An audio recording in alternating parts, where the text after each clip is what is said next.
head in the sand, look the other way, pull back, all ways to disengage from what's happening right in front of us. Welcome to Calm in the Chaos, where the question today is, in each situation, do I turn my back or get involved? There are no easy or quick answers to this question, and the answer will be different for each one of us as well as for each situation that faces us. The teachings of my childhood included phrases like, don't air your family's dirty laundry in public, and don't get involved in other people's business. This kind of social distancing, well, it's a term that now has new meaning since we had the pandemic. That kind of social distancing led to people not reporting child neglect or abuse when clearly everyone on the block knew that the 4-year-old was left alone in the house for hours at a time. Turning a blind eye led to women feeling very alone when they were living in an abusive home. So do we get involved now, or do we look away? This question began to create a turning point for me in the Buffalo, New York airport. Now, I have been a rather social person my whole life, quiet when I need to be, but outgoing, and some have said fearless on most days. On those internet tests to see if you're an introvert or an extrovert, I continually score right in the middle.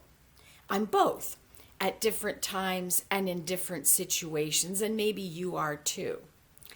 That day in the airport, a girl about 6 or 7 was rising on the escalator with a woman I thought to be her mom. And at the top, she stumbled as she was getting off the escalator.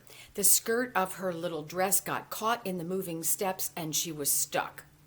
Her mother screamed and held her daughter's hand, and as I stood up to leap into action, the companion I was traveling with tugged my sleeve and said something like, "They've got it. They've got it. It's okay." And I sat down. I've regretted that ever since. Regretted that I didn't help the mom and the daughter. Regretted that I allowed another person to have the power to override what I knew to be the right thing to do. The mom did disengage the daughter, and a security guard came to help as well. Both mom and daughter were deeply shaken, I know. I still feel I could have helped. How do we know when to turn the other way and when to step in? It's a balancing act, for sure. There are times when ignoring the problem can be the right thing to do, and there are times when we must be part of the solution. It seems as though our world is both on fire and drowning at the same time.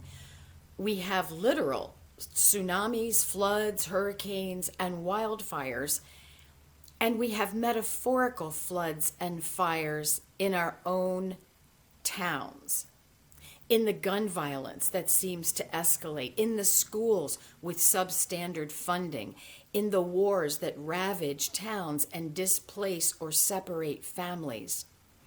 And the question remains, do we turn aside or do we jump in? The 3 legs of the footstool that holds up a life are balance, responsibility, and respect. To get perspective on balancing our spiritual lives with the practical life, balancing the responsibility I have to help a neighbor or a community with maintaining my own mental and physical health, I turned to a book by Jack Kornfield, an American author and a trained Buddhist monk. It's called After the Ecstasy, the Laundry. And it reminds me that yes, I need to take an interest in and take action on events that affect every aspect of creation. But I also need to be practical and take care of me. Jack Kornfield writes, "Enlightenment does exist. Unbounded freedom and joy, oneness with the divine.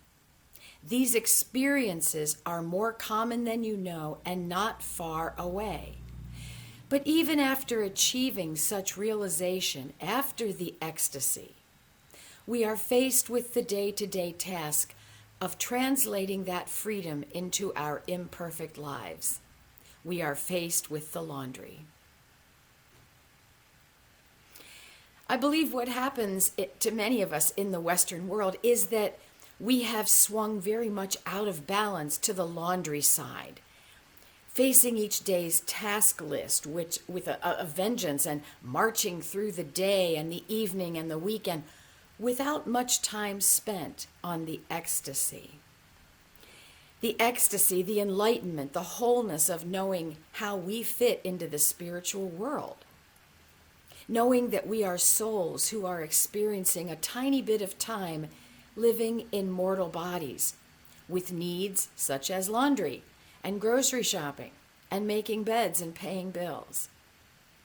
Balancing my spiritual life better has allowed me to pull away from allowing another person to determine what is right for me. I would hear but no longer listen to the person who tells me to not get involved. I know more clearly when to step in and when to turn my head. And the turning my head times are few because I know I'm here to serve, to do the work that needs to be done, to experience life in a big way. Yes, to be fearless. The God who created all that we see, all that we are, and all that we know is in me, in you, not in the clouds. God is around me, beside me. God is the love that flows between you and me. I'd like to share a poem that speaks of this idea. It's by Shalon Harkin. It's called The Worst Thing We Ever Did. The worst thing we ever did was put God in the sky, out of reach, pulling the divinity from the leaf, sifting out the holy from our bones, insisting God isn't bursting dazzlement through everything we've made a hard commitment to see as ordinary, stripping the sacred from everywhere to put in a cloud man elsewhere, prying closeness from your heart.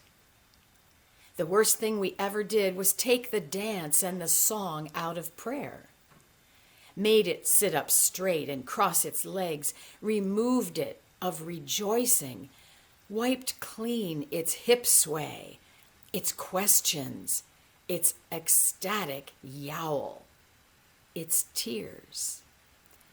The worst thing we ever did is pretend God isn't the easiest thing in this universe available to every soul in every breath.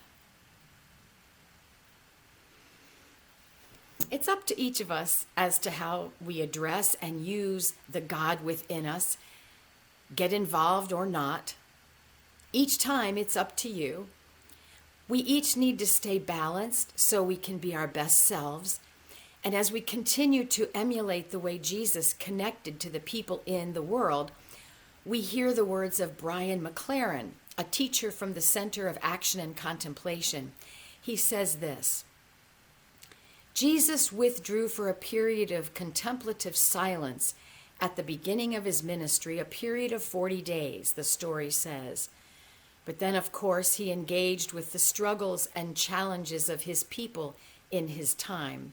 Every day, Jesus would allow and follow that same rhythm, withdraw for solitude, but then come back to engage by healing, feeding, caring, welcoming, binding up the wounds of this world, and implanting in people a vision of resilience and engaging with a world on fire. We have two music selections today. One is a beautiful rendition of Bridge Over Troubled Waters, and the other is an old song called Do Something. Blessings on all.